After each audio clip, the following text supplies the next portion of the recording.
Hello,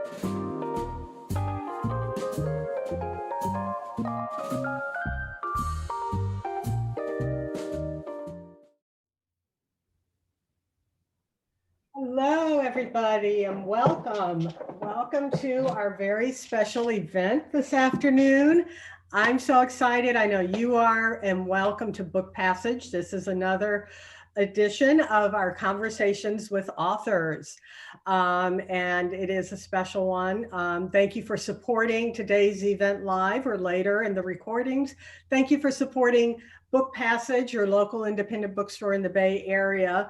Whether it's in person, online, over the phone, we really appreciate your support. And just as a reminder, we're in September and we have officially kicked off including in-person, in-store events.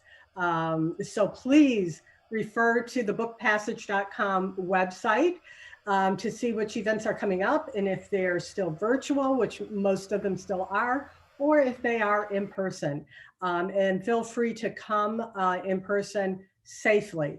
I am really excited about today's book and our author and her guest. I think they are going to bring something very unique to the Book Passage events platform, and that will be staying with us for a long time. And once you get the book, if you haven't already, and you hear this discussion, I know you're going to agree with me.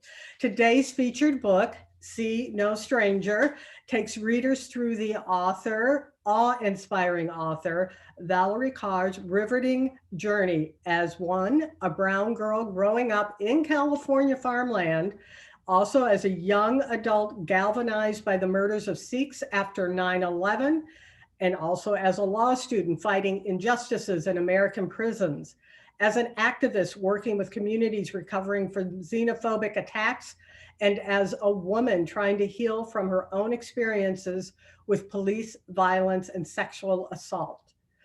Valarie reclaims love as an active, public, and revolutionary force that creates new possibilities for ourselves, our communities, our world. And don't we really need that now more than ever?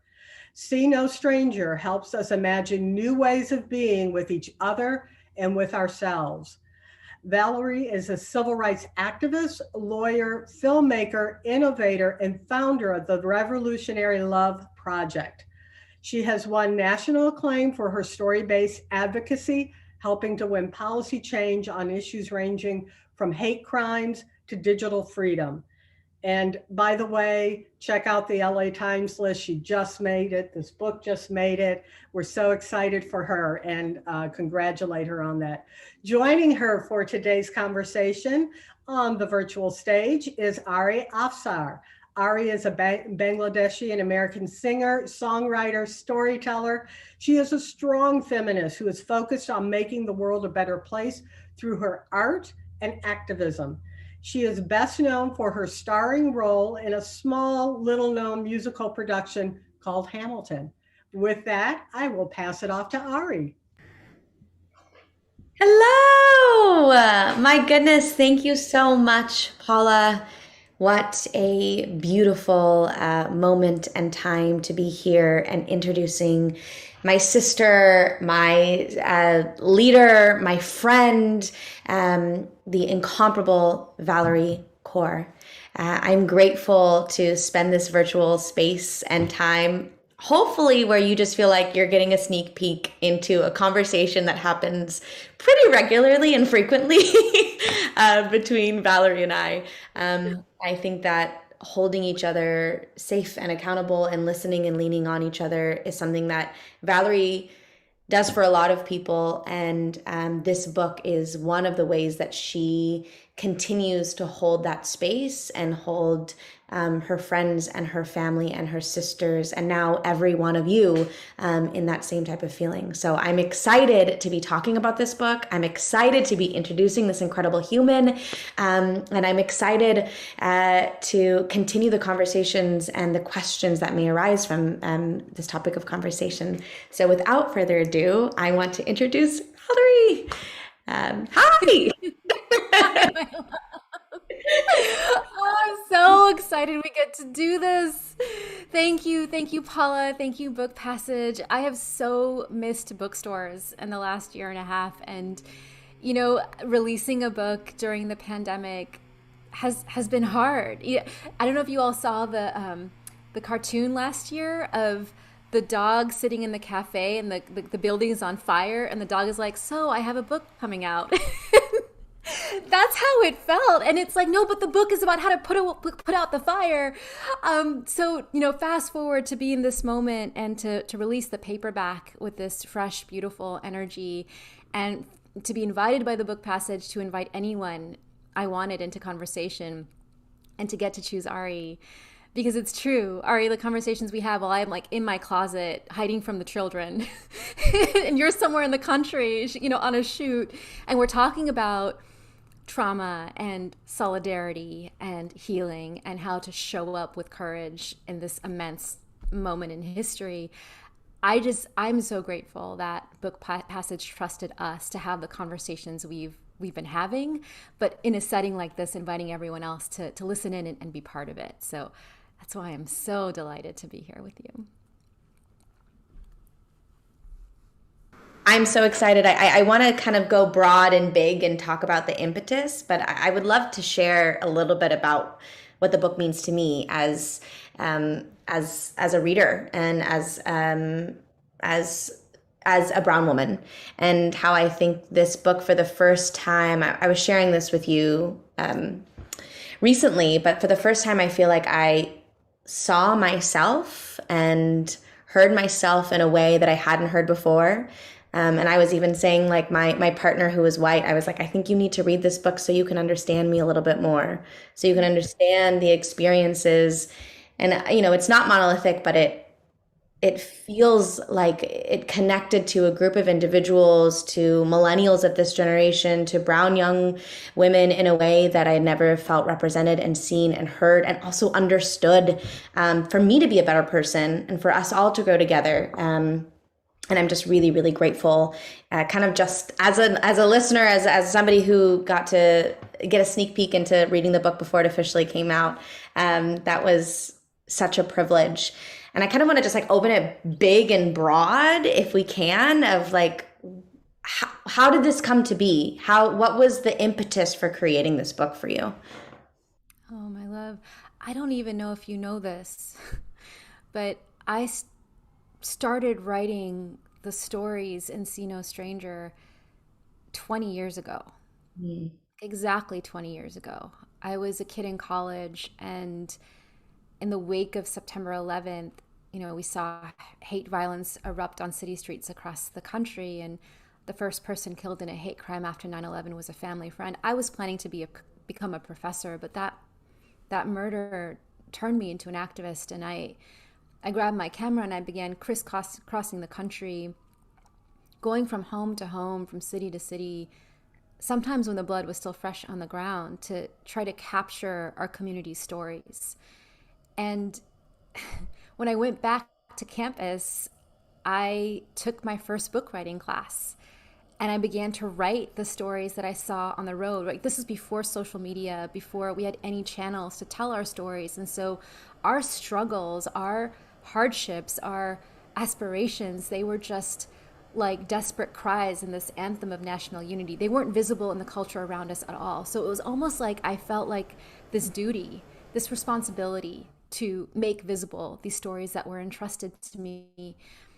Ari, I wrote my first book proposal. I wrote it into an honors thesis, and then that summer I turned it into a book proposal and I sent it out to agents and publishers. I wish I kept all my rejection letters. Like, I was like this lie.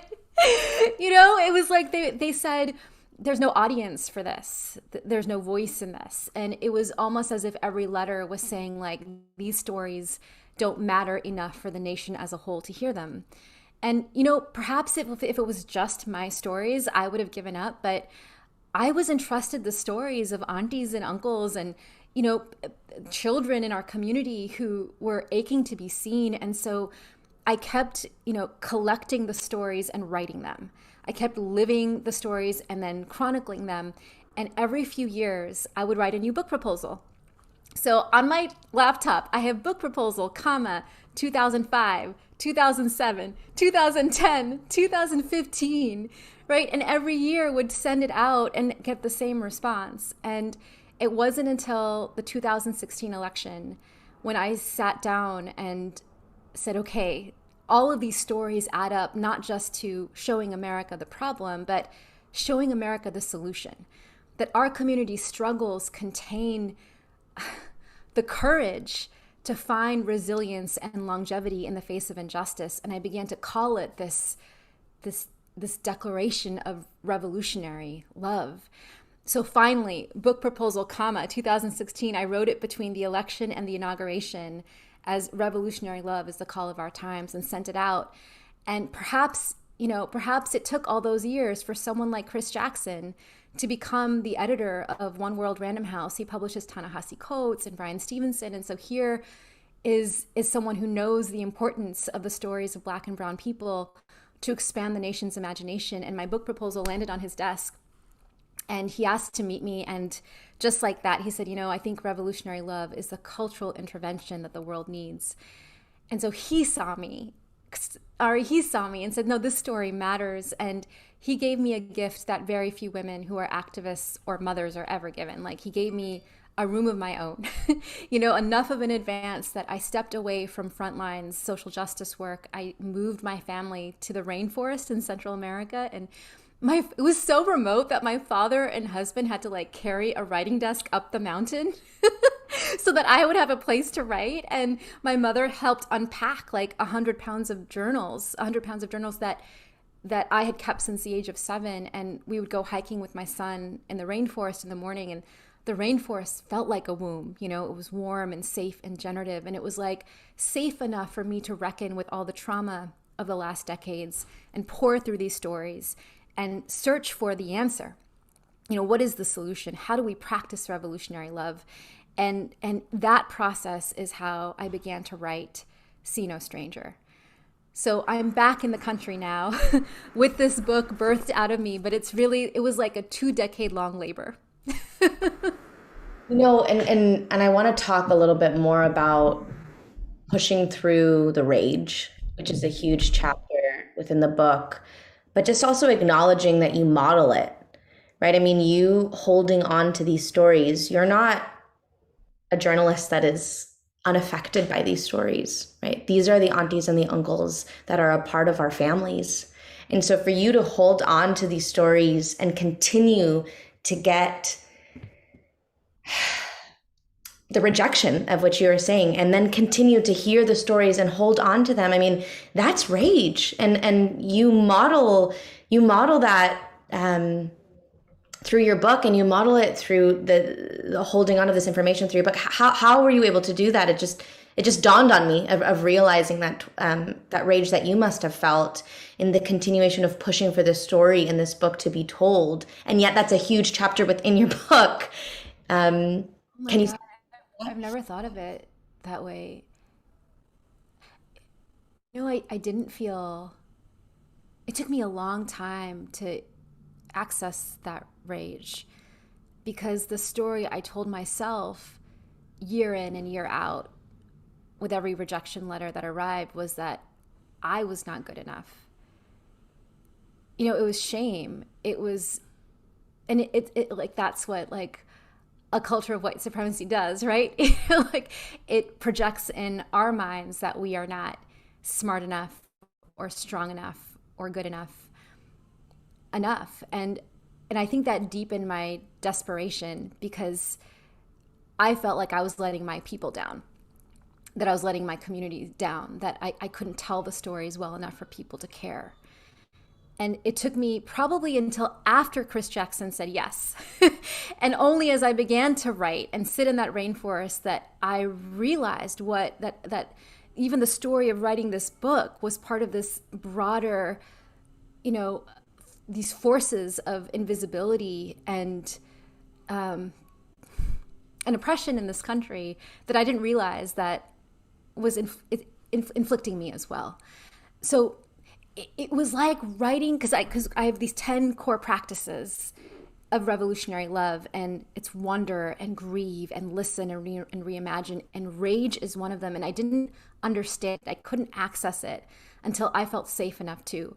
And once I did, then suddenly I could access all of the layers, all the things to be enraged about. And as you know, I don't know if you felt this, Ari, growing up as a brown girl. Like, I felt like I was always conditioned to be ashamed of my rage, you know, to choke it down so that I could be good or polite or spiritual. And it took me that long to understand that.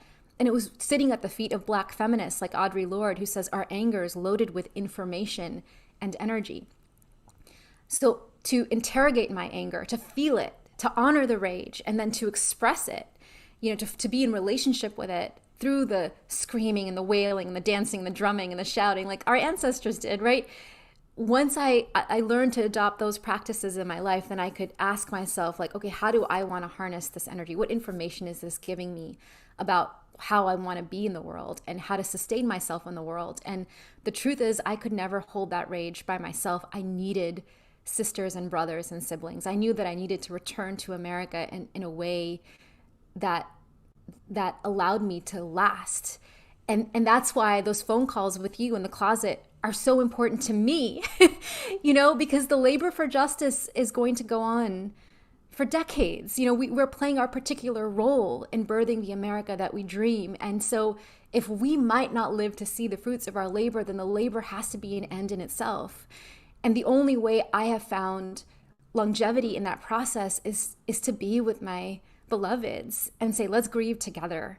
Let's rage together. Let's show up together. And all of that is a practice, a shared practice of revolutionary love.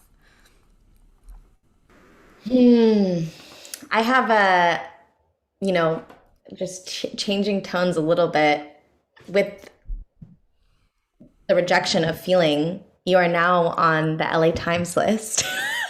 It is. I'm still not. It's sinking. It's not sinking in. You're helping it sink in because it hasn't sunk in. You are, and that is a huge success. You know, with this incredible journey that you've been on for the last 20 years. How does that feel? How does that feel?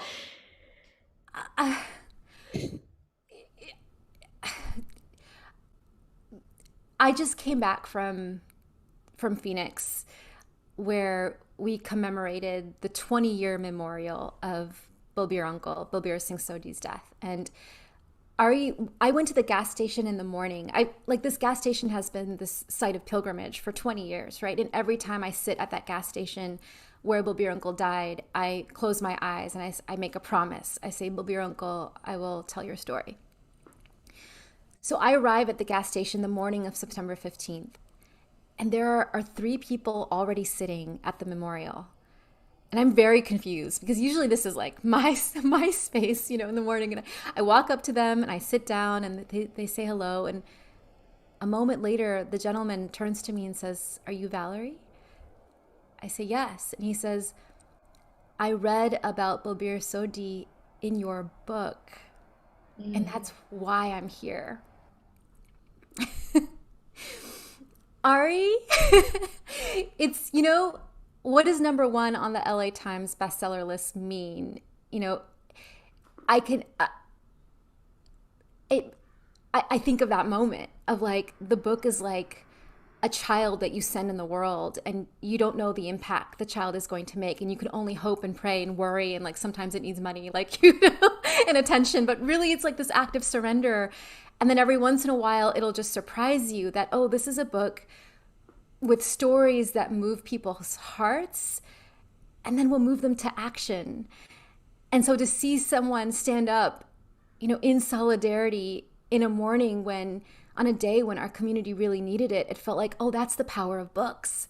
That's the power of ideas. That's the power of our stories to transform people from the inside and out, to change how they are in the world. So I think the number 1 on the list is, you know, made real to me by that moment.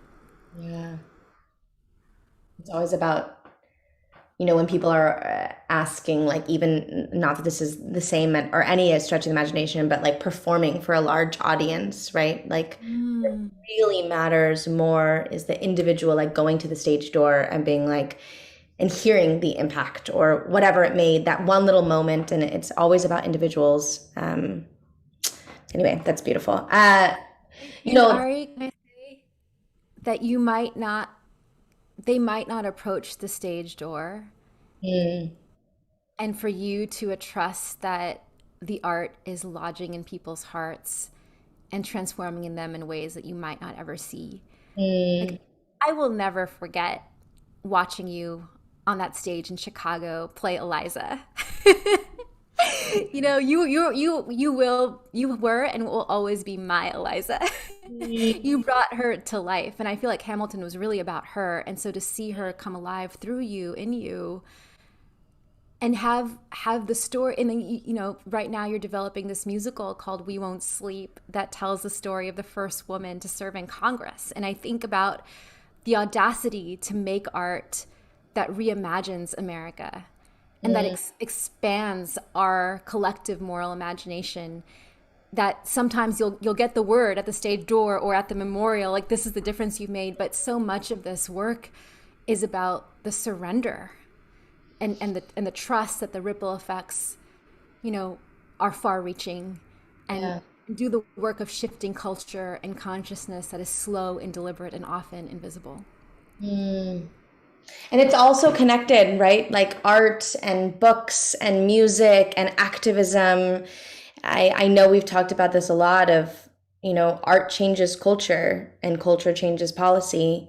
And the act of like us, I believe that you are doing it. And I hope that I am following in your footsteps of doing the same, of being a part of changing that culture. And just like a silly moment, I remember um, reaching out, I saw your viral video talking about revolutionary love and explaining what revolutionary love means. And I want to kind of go into that a little bit more in a second. But seeing that and seeing you feeling represented, hearing your words, trying to understand and process my rage, and DMing you on Twitter. I know, that's how it happened. That's how we got connected. DM and I said, I'm obsessed with who you are and everything you say. Can we be friends? And then So glad you sent that message. and then 1 year later, you coming and seeing the show and being able to breathe and push me through my final performance. And what that meant to then transition into what you are doing now and what I am doing now is quite remarkable. The idea of revolutionary love, like when you don't explain it, and I know you've said this, and I don't mean to put words into your mouth, but like sometimes people are like, "Oh, revolutionary love," like eye roll. And how do you get past that eye roll, or how do you explain it in a way that feels really authentic to you? Yeah. I mean, I get it because I was the one who would roll my eyes, right? Trained lawyer. I was like, love in the face of institutions that profit from oppression. I mean, it wasn't until I got so quiet in that rainforest that I began to understand that the problem is not with love. It's the way we talk about it. That we tend to think of love as this rush of good feeling, as this rush of emotion. But if we look back to the greatest spiritual teachers through the centuries, the most powerful social reformers, they always called upon love as this robust, muscular ethic. This thing that we do for each other, this love without limit, the audacity to see no stranger, has always been disruptive. And when I really get clear, and what I invite people into when I get the eye roll is like, okay, the moment my son was placed on my chest, I was shaking and sobbing from like that rush. I'm like, this is love. I'm falling in love. And I was falling in love. And in the meantime, my mother was taking out her bag, opening it up, taking out her dal and chol, and proceeding to feed me, like feeding her baby as I fed my baby. And I began to understand that, my mother knew what I was just beginning to learn, that love is more than a feeling. Love is sweet labor. It is fierce and bloody, imperfect, life-giving. It's a choice we make every day. And if we can take a fraction of the kind of love that we practice with our beloveds, with our children, with our sisters and brothers and siblings, with our friends, if we can take a fraction of that and say, how do I practice that kind of orientation to others, to people who I see as my opponents, to myself, who I often neglect, like that is what I call revolutionary love. And if love is labor, love can be taught, love can be modeled, love can be practiced. And so my work now, I've spent the last 20 years as an activist organizing around hate. I'm going to be spending the next 20 years organizing around love, giving people the tools, to build anti-racist, healthy, sustainable community where they are, beloved community where they are. I keep thinking, Ari, that like anti-racism is the bridge, but beloved community is the destination. And if a critical mass of us had the tools to do that where we are, with our schools and homes and industries, then perhaps that is the bigger culture shift that helps deliver a multiracial democracy. And it's so interesting you said of spent the last 20 years trying to defy hate, or I don't remember exactly what you said, but trying to defy hate, and now the next 20 years trying to practice love and teach the tools of that.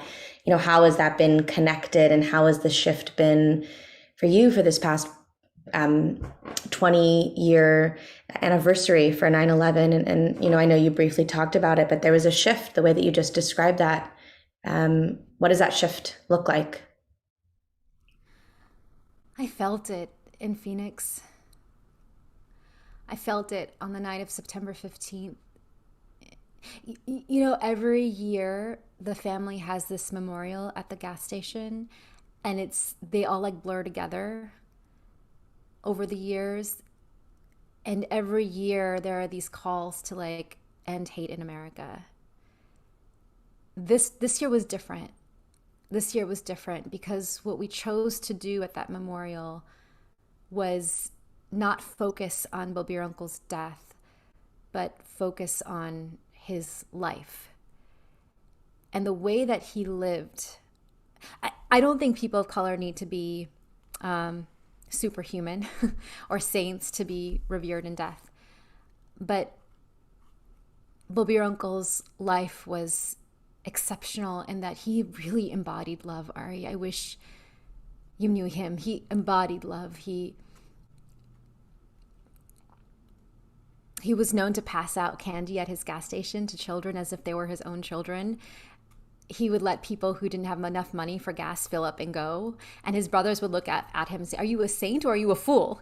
And he said, God wants us to serve all. He had come to America to escape religious persecution. He wore his turban as part of his commitment to love all of humanity. And we told the story of his life because we said, well, what do we do now? Look at all that we've lost in the last 20 years. The gas station where he was killed is the second ground zero.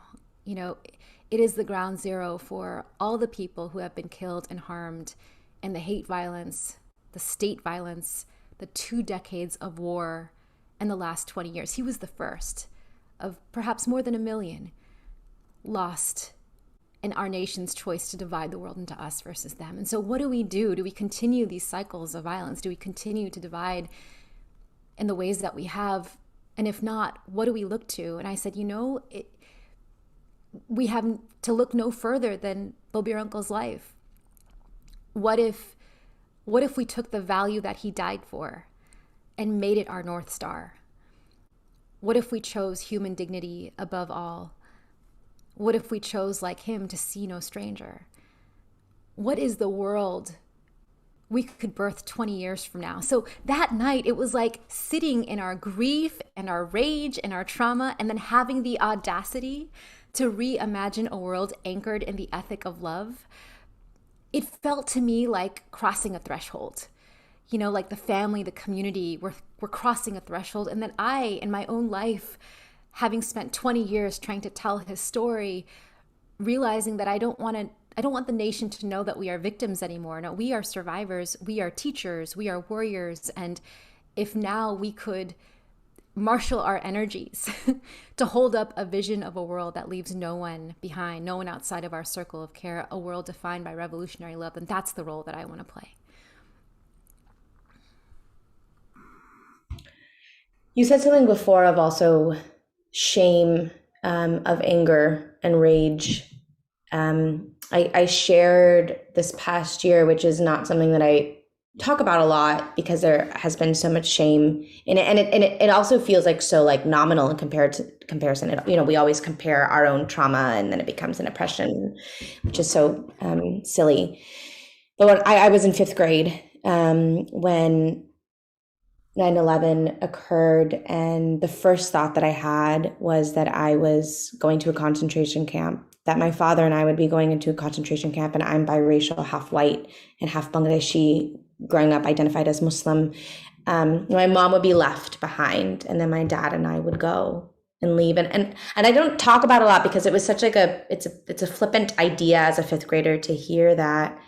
But I do think it's interesting of this small thing for me, at least. And I wasn't at the memorial with you, but I read the book and I felt the shift in my 20 years of existence.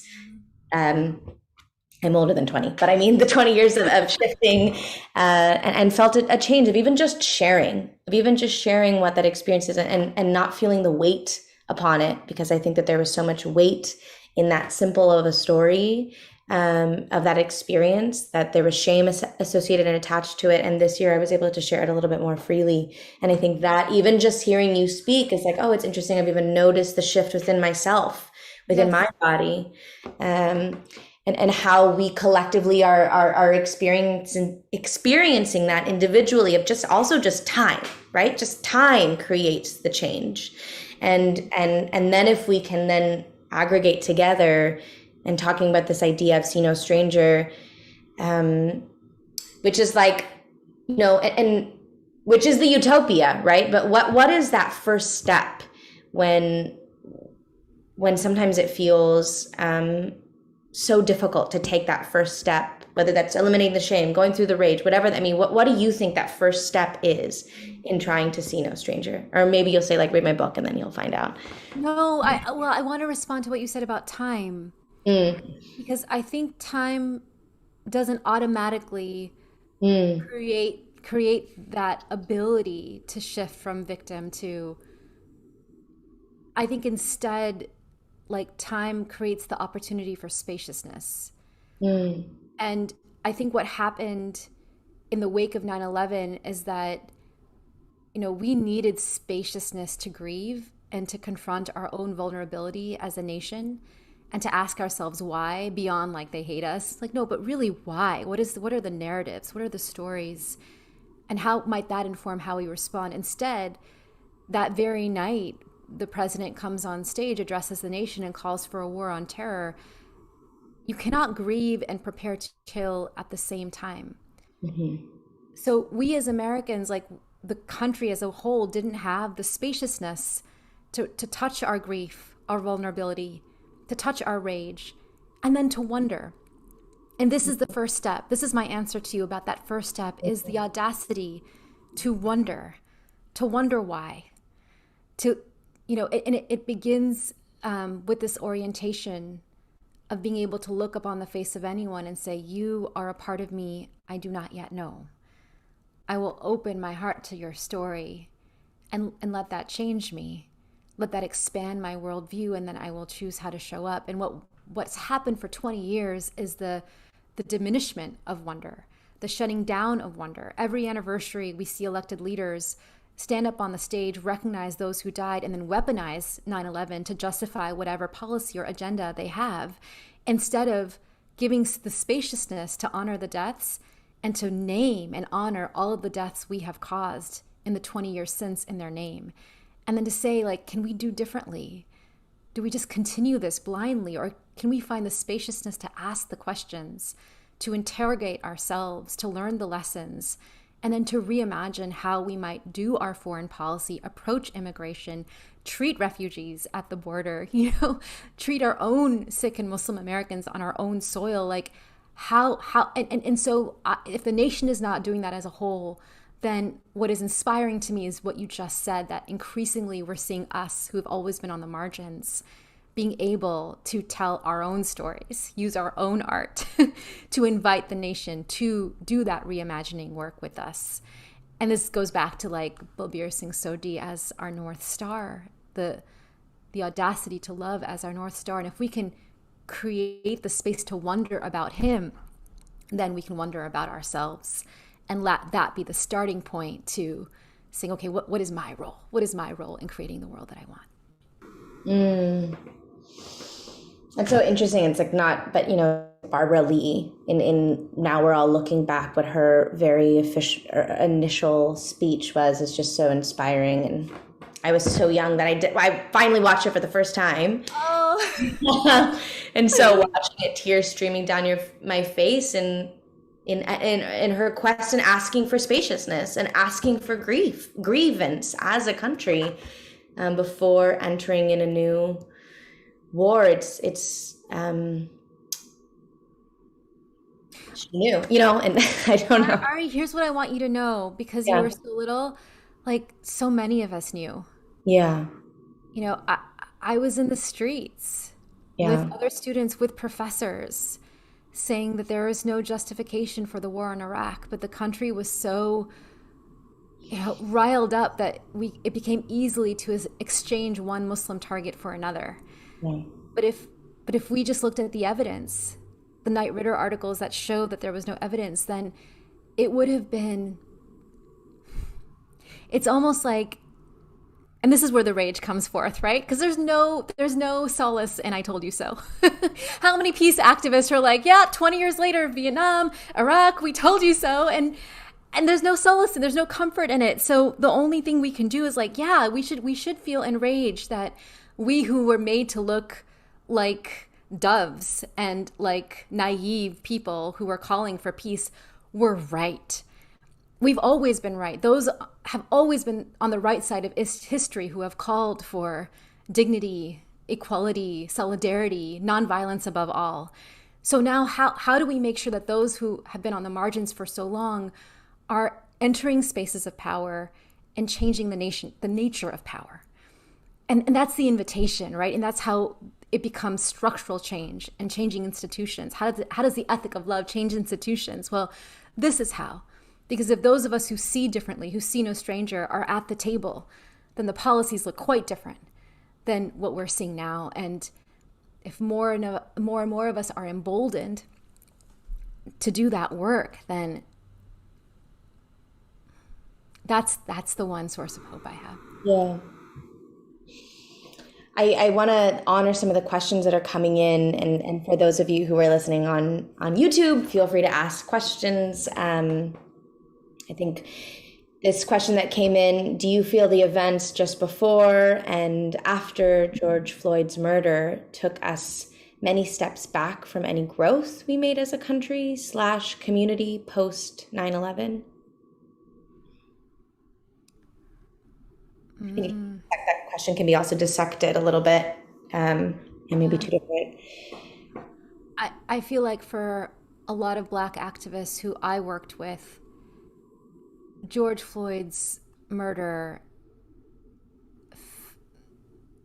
felt so deeply familiar. It felt like 1992. It felt like 1968. It felt like trauma upon trauma, and that there had not been any progress as a nation. And then what happened in the weeks that followed were images of Black people kneeling in the street with white people making a wall in front of them, facing an army of police officers. Those images we did not see in 1992. We did not see in 1968, a multiracial global uprising for Black lives that was truly unprecedented in the history of the world. And we have a long way to go to translate that waking up to the fact of anti-Blackness, to translate that into policy change, into culture change in every arena. We have a long way to go, but it did make me feel like, okay, if the story of America is one long labor, then progress in birthing labor is cyclical, not linear. And every turn through the cycle feels like the previous trauma, right? George Floyd feeling like the previous traumas. And then for me, the massacre on 6 in Indianapolis in April felt like the massacre on 6 in Oak Creek in 2012, which felt like the lives we lost to hate in the wake of 9/11. It feels like nothing has changed, but every turn through the cycle, when more and more of us show up to stand in solidarity, there's a little bit more space that opens up for equality, for justice. And that is where I see the progress, Ari, that there's more of us now than ever before. And here's the thing, I don't know how many more turns to the cycle it's going to take before we birth in America, where we are all safe and free. But I know that I want to show up when it's my turn in the labor. And the way that I have found resilience and courage and even joy in that work is if I am showing up with this ethic of love and inviting others to as well. You know, one of the most incredible quotes by you that touched me in 2016 is maybe this, and I'm going to butcher the quote, so please correct me, but maybe this is the darkness of the womb and not the darkness of the tomb. And I remember asking you in the middle of us of working together in some grieving moments for the Atlanta shooting, I said, do you still feel this way? And I kind of like to ask the question again to you now with where we are after Atlanta, after Indianapolis, after George Floyd's murder. You know, what does that question mean to you now? Is this the darkness of the tomb or the darkness of the womb? It is both. There are days so dark, Ari, that I feel like I can taste the ash in my mouth. Pandemic, racial reckonings, horrific images of horses and whips at the border, the hellscape in Afghanistan, the wildfires threatening my beloved sequoias here in California, thousands of years old, fires we could have stopped if we took action on climate change. We have lost so much and we are losing so much. And so, yes, the darkness of the tomb is very real. So to sit in that grief, in that rage, in the trauma of it all, and then to have the audacity to see the darkness of the womb. You know, what is emerging here that has not emerged before? What is the information we're gaining about the world that needs to be born and our particular role in it? That question is the question I hold in my heart every day. And every time people are coming together, every time people who have no obvious reason to love each other come together, to grieve together, or to march together, or to organize together, or to make art together, you know, even the spaces we have held post-Atlanta, to see so many different Asian communities in solidarity with each other. Stop Asian Hate was never a hashtag before, even though it should have been 20 years ago, right? To see what has never been before is where I see glimpses of the nation that is wanting to be born. And if I can train my eye to see the darkness through that lens, then that gives me enough energy to keep showing up and to keep breathing and pushing. Someone asks, who are the writers that inspire your writing and activists that inspire your activism? Oh, this is so good. Well, okay, I'll preface this by saying it took me a long time to wake up to the nature of the problem in America. I was just, in the wake of 9/11, just fighting to keep our people safe. And I used to see all of our struggles as like equal struggles in this broader movement. You know, there were Black folks here, you know, Latinx people here, Indigenous people here. And it actually took me really, I would say, the rainforest, you know, when I started writing See No Stranger, and I started to really look and reckon, if we take colonization and slavery as the true starting point for the history of the United States, then what our people have survived in the last 20 years is not an aberration. It's a continuation of what Black and Indigenous people have had to fight for centuries on this soil. And so if I'm going to learn how to find longevity in the labor, then I need to sit at their feet. And so Black writers in particular have been the ones who have helped me find that moral clarity. And I have this, I wrote much of See No Stranger with this candle on my desk. This is James Baldwin. The way that he talks about rage and grief and love was deeply influential to me. I think of Black women like Audre Lorde and Bell Hooks. Bell Hooks truly was the one for me who first articulated this vision of the love ethic being the foundation of every arena of our public life. And I didn't know we were allowed to say that or dream that. So I feel like this work that I am taken on now, and that this movement we're building around revolutionary love, is simply an extension of what generations of people of color have had how they've had the audacity to show up with their visions of what the world ought to be, not just what we're fighting against, but what it ought to be. And so if we can make good on Bell Hooks' vision, how do we make the love ethic the foundation of every aspect of our shared common life, then I think that's how we survive this era of transition, or we perish. And this is where the question, Ari, that I hold is a question: darkness of tomb or darkness of womb. I don't know which one it's going to be, but I choose to hold in my heart the vision of the world that is longing to be born.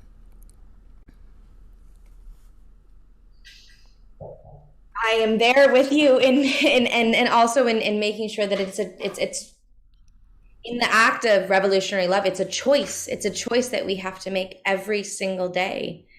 And some days are much harder to make that choice than others.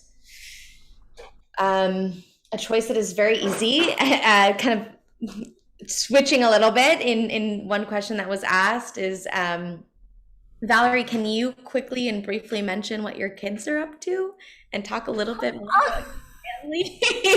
So a choice of love that's very easy to make every day. Oh, and actually this is picking up on the last question. The other writer who I need to say her name and put her into the space is Michelle Alexander, who wrote The New Jim Crow and shifted our collective consciousness around mass incarceration as an extension of slavery, and how do we reimagine how we do policing and public safety and justice in this country. She came to be a godmother figure in my life, and she actually gave this book its name. She named it See No Stranger. It was revolutionary love. She's like, how? Start with the how. You do it by seeing no stranger. So in my conversations with her, she's the one who said, your babies are little right now. Because I was like, feeling this tug of war between, and she said, what is happening in here is just as real as what is happening out there. She collapsed this distinction between the public and the personal and said, it's all real. And to show up to make your home a pocket of revolutionary love for your babies is just as vital as being in the streets. It's frontline justice work. So Kavi, my son, is now 6, and Ananda, my daughter, is 2. And just this month, they both started school for the first time. Kavi had a year of virtual kindergarten, so that doesn't really count. So I just actually watched him step into first grade and disappear into the building and sobbed. And then Ananda started preschool, and similarly, that beginning, she was crying on the inside and I was crying on the outside of the building.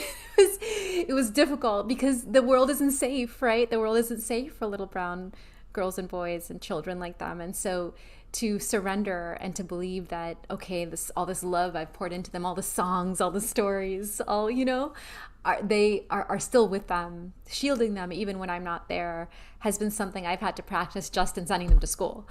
And they're not even going away to college. This is just down the street. But it's good. It's good because as horrific as this pandemic has been for parents of small babies, the one saving grace I had was that they were too little for me to explain any of this to them. My job was to make the home magical and safe for them. So we would have story time and dance time and bath time. And then in like doing the stories and the dancing, I realized like, oh, we were saving ourselves. Like in parenting them, I was creating conditions to let joy into my body after a really, really hard days. And so even on the darkest days, right, even with the ash in the mouth days, we would have dance time and we would dance together as a family. And oh, Ari, isn't that like the audacity of that, to insist on joy in a world that wants to have it? The story that you would always tell on the night of November 8th, 2016, in that moment, and Kavi comes up to you and says, "Dance time, mommy, dance time." Like, what? On a night like this, I can't dance. And Shareth, of course, you'll spend more time with him, Ari, because you'll love his sense of humor. He's just like, you made the rules. Like, these are your rules. You said dance time every night. It's fine. So we turn down CNN on election night and we turn up "Baby, You're a Firework." And now we play your songs. All right, we're like, "We Won't Sleep." Da da da da da da. And we dance, and it's like this, it's embodied. It's this sparkly, rising energy in your body. And once you begin to recognize it, you realize like you can invite it in yourself. You don't have to wait for the world to give it to you. You can create the conditions for joy. And in the Sikh tradition, it's called Chardhi Kala. Chardhi Kala, ever rising joy, even in the darkness, ever rising high spirits. I think no matter what happens, to be able to like show up to the labor and live a life in Chardhi Kala, that is it. Well, I don't know if we have a time for one last question, but Jean asks, would you mind reading a favorite passage? One passage from your book? Yes, I would love to. Okay, as I flip to it, I will say that I was pregnant while I was writing these chapters with my daughter. And so, with my son, I was always talking to him and addressing him, and I felt really guilty that I wasn't talking to my daughter. I was writing, but I ended up writing out loud. So this book is primarily an audiobook, and all of those stories and wisdom, I feel like she's heard every word of this book in the womb. And this is one that is my favorite, and one I really want to give you, Ari, on this day. So this is page 257 from the chapter called Push. I had forgotten the stars, burning so strong and long that their light reaches us long after they have died. Isn't that what our lives and our activism should look like? Not the supernova, a single outburst under pressure. No, we must be the long burning star, bright and steady, contained and sustained, for our energy to reach the next generation long after we die. Oh, and to be part of constellations. Let us see ourselves as part of a larger picture, even if we are like the second star on Orion's belt or the seventh of the seven sisters. For there is no greater gift than to be part of a movement larger than ourselves. That means that we only need to be responsible for our small patch of sky, our specific area of influence. We need only to shine our particular point of light, long and steady, to become part of stories sown into the heavens. I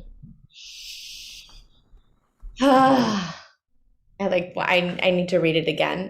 I hear it a second time immediately. I'll call you after this and I'll let's read it again. Oh, Paula, thank you for letting us have this time with you. No, this was fabulous. Thank you both. Ari, you brought such great conversation to the table by your insightful questions. Insight because you guys have that personal connection. Takes it to a whole different level. And thank you, Valarie, just for the messaging of your book in your life, because I just feel like, kind of like what Van Jones said at the beginning of it, that it's great for people who want to get beyond just the politics, because politics doesn't solve everything, even for the most active activists. Politics doesn't. Your book kind of goes beyond politics. It addresses it, but it takes it to another level, and anybody can relate to that or need something from that. So I appreciate you kind of bringing something different to the table in these times. And I think something that none of us brought up, which we should before we actually close, is I don't know if our audience is noticing, but this was released in paperback, and which makes it very, very accessible and affordable. Whether you're traveling or you're not traveling, let's just face it, it's great. And it makes it also environmentally friendly. So I thank you for And that. Paula, can I tell you a secret about the paperback? Please do. Oh, yes, yes, do.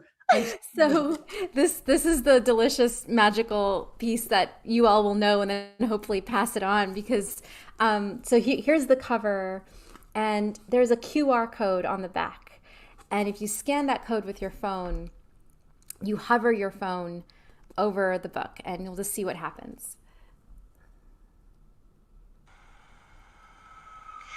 Revolutionary love is the call of our times.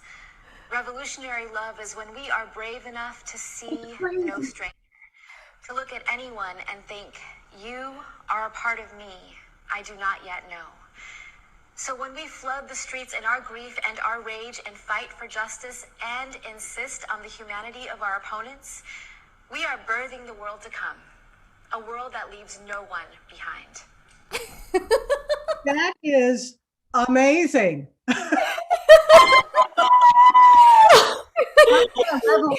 Revolutionary and revelationary.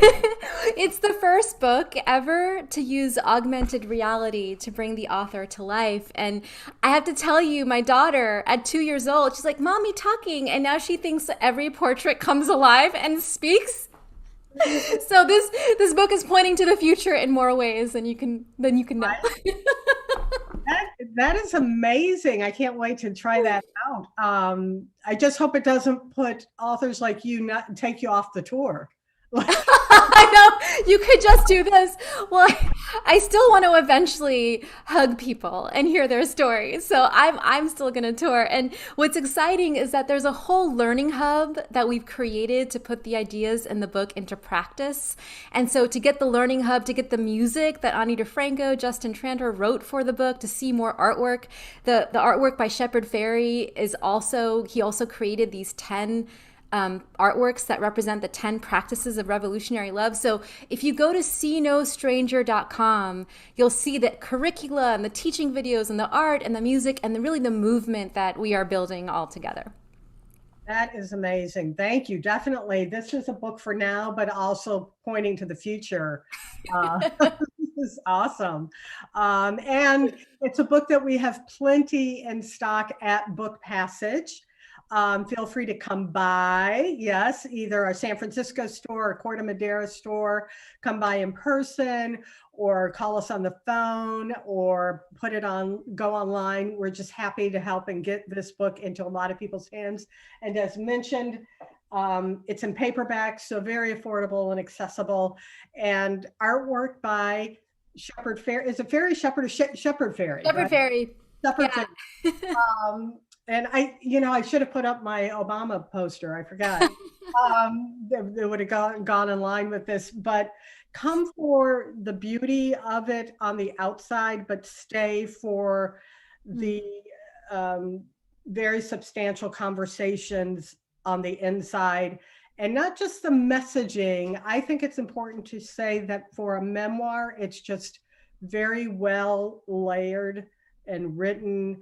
And I wanted to say richly layered, very well written. So yes, a lot of things to come for in this small package. Thank you both so much for showing up in person, virtually today. Next time I will be in your bookstore, Paul. I can't wait. I can't wait. We're getting it ready. We're getting it ready. Thank you both, and thank you to our audience. Feel free to come by, buy this book and any other book. And we look forward to having Ari and Valarie in person very, very soon. Thank you, everybody. Thank you, Ari. I love you.